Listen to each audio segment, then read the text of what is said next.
नमस्कार, बहुत स्वागत है आपका। आप देख रहे हैं किस्मत कनेक्शन और मैं हूं आपके साथ शैलेंद्र पांडे। सावन का पावन महीना चल रहा है और शिवार्चन, शिव जी की पूजा बिना शिवलिंग के संभव नहीं है। शिवलिंग पर हम अलग अलग वस्तुएं अर्पित करते हैं और अलग अलग वस्तुएं अर्पित करने से हमारी विभिन्न मनोकामनाएं पूरी होती हैं। तो आज हम आपको अपने कार्यक्रम में बताएंगे कि शिवलिंग पर क्या अर्पित करने से आपकी कौन सी मनोकामना पूरी होगी।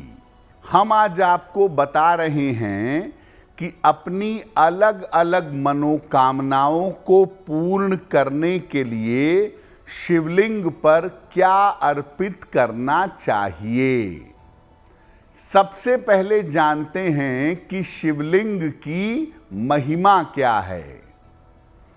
देखिए, शिवलिंग को शिव जी का निराकार स्वरूप माना जाता है और शिव पूजा में शिवलिंग की सर्वाधिक मान्यता मानी जाती है। शिवलिंग में शिव और शक्ति दोनों समाहित होते हैं, दोनों पाए जाते हैं। शिवलिंग की जब कोई व्यक्ति उपासना करता है तो केवल शिव जी की ही नहीं बल्कि शिव और शक्ति दोनों की उपासना संपूर्ण हो जाती है। शास्त्रों में विभिन्न प्रकार के शिवलिंगों की पूजा करने का प्रावधान पाया जाता है। अलग अलग तरह के शिवलिंगों की पूजा होती है, जैसे स्वयंभू शिवलिंग, स्वयं से प्रकट हुआ। नर्मदेश्वर शिवलिंग, नर्मदा नदी से निकला हुआ। जनेऊधारी शिवलिंग, जिस शिवलिंग पर सफेद रंग की लकीर हो। सोने और चांदी के शिवलिंग और पारे से बना हुआ पारद शिवलिंग। स्वयंभू शिवलिंग की पूजा सबसे ज्यादा महत्वपूर्ण मानी जाती है और सबसे ज्यादा फलदायी होती है। जो शिवलिंग भूमि से अपने आप प्रकट होते हैं उनकी पूजा उपासना करना सबसे ज्यादा फलदायी माना जाता है। जब आप शिवलिंग पर कोई पदार्थ या कोई वस्तु अर्पित करते हैं तो उस समय आपको किन बातों का ध्यान रखना चाहिए। शिवलिंग पर अगर आप जलीय पदार्थ अर्पित करते हैं, अगर लिक्विड चीज अर्पित करते हैं तो उसकी धारा बना करके शिवलिंग पर अर्पित करना चाहिए। अगर आप कोई ठोस पदार्थ अर्पित कर रहे हैं, फल, फूल, भांग, धतूरा, तो दोनों हाथों से उसे शिवलिंग पर लगाएंगे। शिवलिंग पर कुछ भी अर्पित करेंगे, अंत में शिवलिंग पर जल जरूर चढ़ाएंगे। शिवलिंग पर तामसिक चीजें अर्पित नहीं करनी चाहिए और मारण प्रयोग, किसी को नुकसान पहुंचाने के लिए, किसी को कष्ट देने के लिए भी प्रयोग शिवलिंग पर नहीं करना चाहिए। जब आप शिवलिंग पर जल अर्पित कर रहे हैं, दूध अर्पित कर रहे हैं, शहद अर्पित कर रहे हैं, तो कुछ भी अर्पित करते समय किस मंत्र का जप या किस मंत्र का उच्चारण करना चाहिए। देखिए, शिवलिंग पर जब अलग अलग वस्तुएं अर्पित की जाती हैं तो उसे रुद्राभिषेक कहते हैं और रुद्राभिषेक के समय रुद्रा अष्टाध्यायी का पाठ किया जाता है।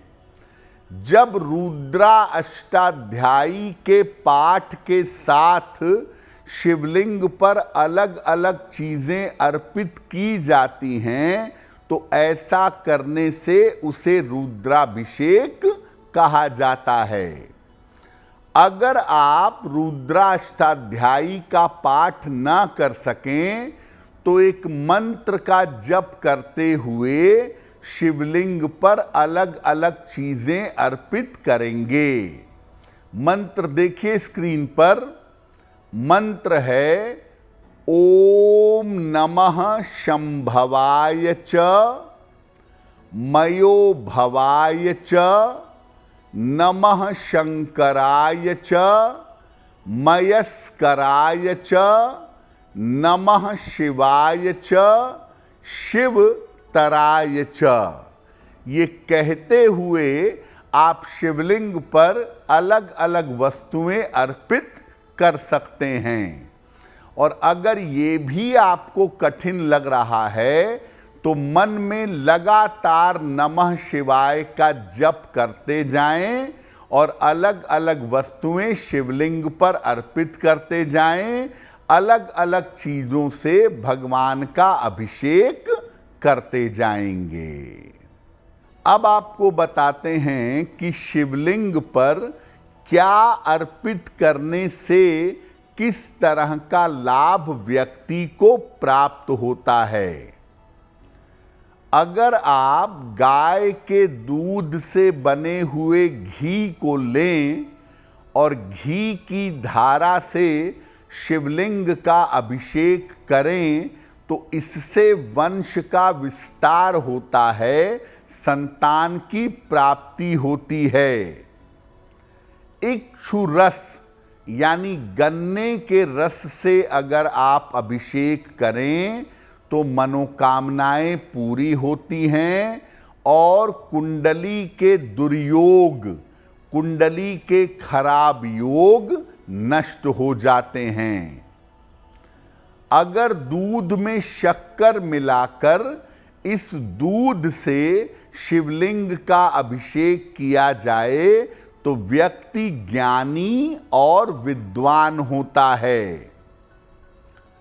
अगर आप शिवलिंग का अभिषेक करें शहद से तो पुरानी से पुरानी बीमारियां आपकी नष्ट हो जाती हैं। गाय के दूध से अगर आप शिवलिंग का अभिषेक करें तो आपका स्वास्थ्य बेहतर होगा, आयु लंबी होगी, आरोग्य और लंबी आयु की प्राप्ति होगी। जल में जरा सा शक्कर मिलाकर अगर शिवलिंग का अभिषेक किया जाए तो संतान प्राप्ति आसानी से हो सकती है। अगर आप भस्म से अभिषेक करें शिवलिंग का तो व्यक्ति मुक्ति और मोक्ष प्राप्त कर लेता है। शिवलिंग पर सरसों का तेल अर्पित करके भी अभिषेक किया जाता है, लेकिन ये मारण प्रयोग है, सामान्यतः ऐसा नहीं करना चाहिए। वैसे शास्त्र कहता है कि भगवान सूर्य को नमस्कार प्रिय है, भगवान विष्णु को अलंकार प्रिय है और भगवान शिव को जल प्रिय है। इसीलिए आप कुछ नहीं कर पाते तो शुद्ध जल अगर शिवलिंग पर अर्पित करके प्रार्थना करें तो इससे भी आपकी मनोकामनाएं पूरी होंगी। अगर आप मुझसे जुड़ करके अपनी समस्याओं का समाधान चाहते हैं और चाहते हैं कि आपकी समस्याओं को ज्योतिष के माध्यम से सुलझाया जाए तो आप हमसे संपर्क कर सकते हैं, जुड़ सकते हैं एस्ट्रो तक पर।